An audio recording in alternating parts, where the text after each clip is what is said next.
नमस्कार मित्रों, मेरा नाम शुभम बेहुनिया। मैं जबलपुर मध्य प्रदेश में रहता हूँ।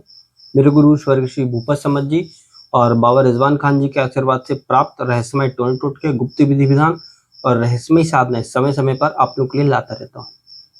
दोस्तों, आज मैं आपको विद्वेषण प्रयोग के बारे में बताऊंगा। दोस्तों, क्या होता है कि कभी कभी हम जहाँ रहते हैं या हम सही हो और कुछ लोग ऐसे होते हैं जो हमारी छवि बिगाड़ने लगते हैं।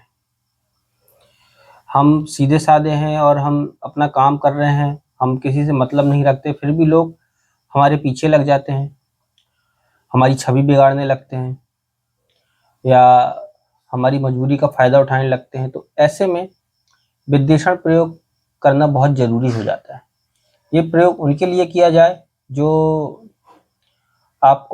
दो लोग आपस में जुड़े हुए हों और आपकी बुराई करते हों। आप सही हो फिर भी आपकी बुराई करते हों, लोगों के बीच में गलत गलत बातें फैलाते हों आपके लिए। तो ऐसे व्यक्ति का दूसरे व्यक्ति से विद्वेषण हो जाने से ये आपकी तरफ से ध्यान, आपकी तरफ आपको परेशान करने से ध्यान दूसरी तरफ खिंच जाता है।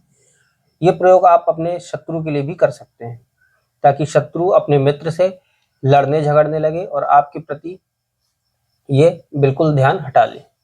ये प्रयोग करना तब भी बहुत ज़्यादा ज़रूरी हो जाता है जब कोई बार बार हमें परेशान करे, हमारे लाख समझाने के बाद भी हमें बार बार परेशान करने लगे, तो ये प्रयोग उसके लिए भी करना बहुत ज़रूरी हो जाता है।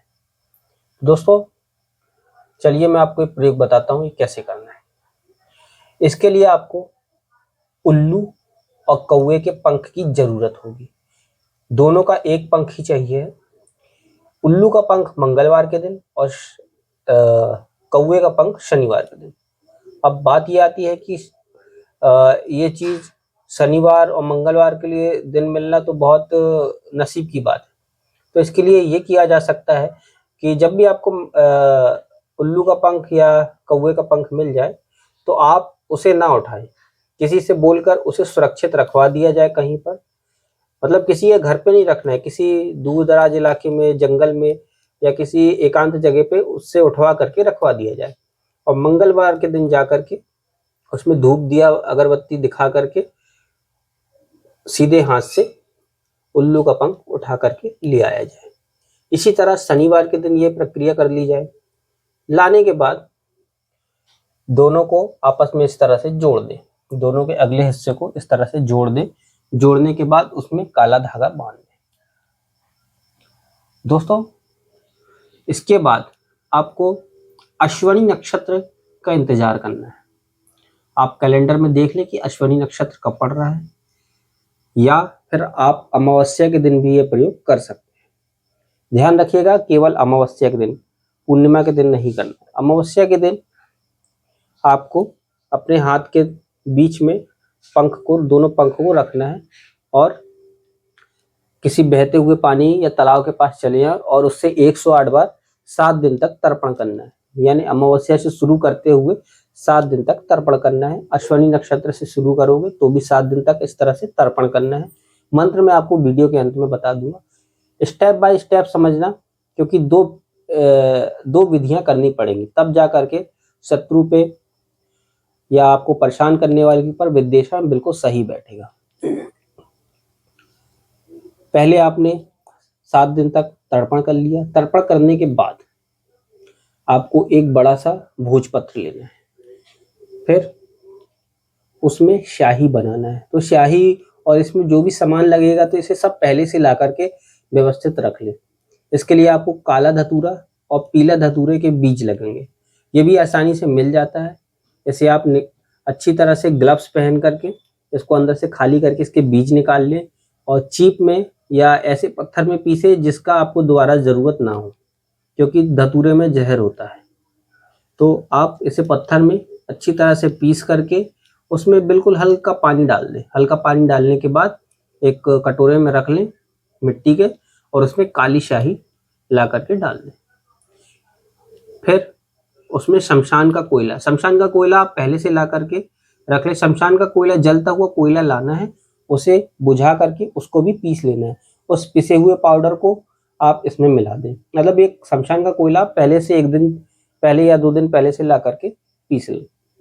पीसने का शमशान का कोयला भी इसमें डाल दें और काली शाही। इसके बाद आपको उसी कलम से जो पंख से बनाई है आपने, उसी कलम से आपको भोजपत्र में पहले उल्लू को बनाना है, फिर कौवा बनाना है। दोस्तों चित्र कैसा भी बने कोई प्रॉब्लम नहीं है, लेकिन आपको चित्र में ये दिखना चाहिए कि ये उल्लू है, उल्लू की आंखें हैं, इतनी सी चोंच है और कौवा इस तरह का बना हुआ है, जिस तरह का दिखता है, उसकी लंबी चोंच है, इस तरह से बिल्कुल स्पष्ट दिखना चाहिए। फिर एक मंत्र है जो कि उसके नीचे लिखना है ओम, फिर शत्रु का नाम लिखना है। एक शत्रु का नाम उल्लू के नीचे, एक शत्रु का नाम कौवे के नीचे, फिर अंत में लिखना है स्वाहा। उसके बाद नीचे एक मंत्र और लिखना है। मंत्र है काक उल्लू के या दृंश बैर ता दृंश बैर, फिर दोनों शत्रु के नाम यज्ञो भुवत स्वाहा।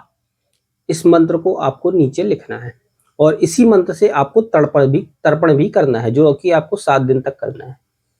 इतना कर लेने के बाद आपको ये सारी चीजें जो आपको शाही बनाना और ये भोजपत्र बनाना एक एकांत कमरे में बैठकर करना है। घर में नहीं कर सकते, आपको किसी एक एकांत कमरे में या जंगल में बैठ के किसी निर्जन स्थान पे जहाँ कोई आता जाता ना, वहां पर भी बैठ के कर सकते हैं।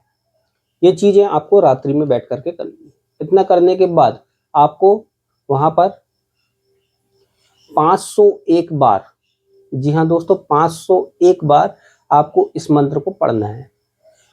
पहले आपको भोजपत्र में बना करके पूजा करके उसमें फूल चढ़ाकर काला सिंदूर का तिलक चारों कोने में, भोजपत्र के चारों कोने में लगा देना है। उसके बाद आपको धूप दीप अगरबत्ती करके उसमें सुगंधित फूल डालकर ऊपर से बिल्कुल हल्का इत्र डालना है, बिल्कुल हल्का इत्र। उसके बाद आपको दक्षिण दिशा की ओर मुख करके ये सारी चीजें करनी है और मंत्र का जाप करना है। मंत्र का जाप आपको 501 बार करना है। आप इसे रुद्राक्ष माला से भी कर सकते हैं और काले हकीक की माला से भी कर सकते हैं, या काले गुंजा की माला भी आप इसमें यूज कर सकते हैं। 501 बार पढ़ लेने के बाद अब इसे आपको एक काले कपड़े के अंदर लपेट करके, मतलब गांठ नहीं मारनी, इस तरह से ऐसे फोल्ड करके एक ईंटे के नीचे दबा करके रख देना है। और ध्यान रखिएगा इसे अपने घर नहीं लाना है, ना ही घर के आंगन में रखना है, इसे किसी निर्जन स्थान पे ले जा करके रख देना है। फिर जैसे ही आप ये कर लेंगे, इसके बाद अगले ही दिन से आप सिर्फ बैठ करके तमाशा देखो। दोनों आपस में इतना लड़ेंगे आपस में, दोनों के बीच में मनमुटाव हो जाएगा। जो लोग आपको परेशान करते थे, दोनों के बीच में इतना विद्वेषण हो जाएगा कि दोनों एक दूसरे की शक्ल तक देखना पसंद नहीं करेंगे। दोस्तों जब आपको लगे कि अब मेरा बदला पूरा हो चुका है, ये दोनों एक दूसरे से अलग हो गए हैं, अब मुझे परेशान नहीं कर रहे हैं, तो आप उस भोजपत्र को उठाएं, पहले गंगा जल से अच्छी तरह साफ कर लें। साफ करने के बाद इसे बहते पानी में छोड़ दें। छोड़ने से ये होगा कि उन दोनों के बीच में जो भी प्रयोग किया गया वो शांत हो जाएगा। दोस्तों इसकी एक विधि और है, उस विधि को कर देने से दोनों शत्रु एक दूसरे के खून के प्यासे हो जाते हैं। या तो ये रहेगा या तो वो रहेगा, ऐसी भावना आ जाती।